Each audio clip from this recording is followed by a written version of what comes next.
मी युवराज कुचेकर, भारतीय जनता पार्टीचा हडपसर विधानसभेचा झोपडपट्टी आघाडीचा अध्यक्ष आहे. जवळ भारतीय जनता पार्टीमध्ये 22 वर्ष झाले.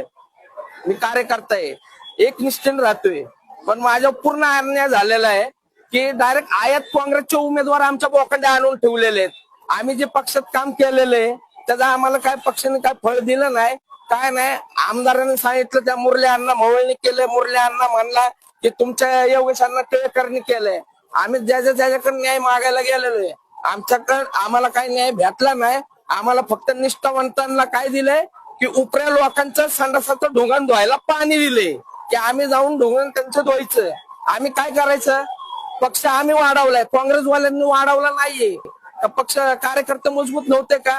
हे अन्याय झालेला आहे. अक्षरशः जे झाले ना चुकीचं झालेलं आहे. मी तर काय पेटवून घेणार नाही, पण ही आपाप पेटणार आहे. का की बीजेपीचे जे आहेत उमेदवार ते 100% नाही 110% पडणार आहे. आणि हा शब्द माझा एका मागाचा आहे. मर्यादा लक्ष्मी आहे. जय मांगीर बाबा, जय लवजी.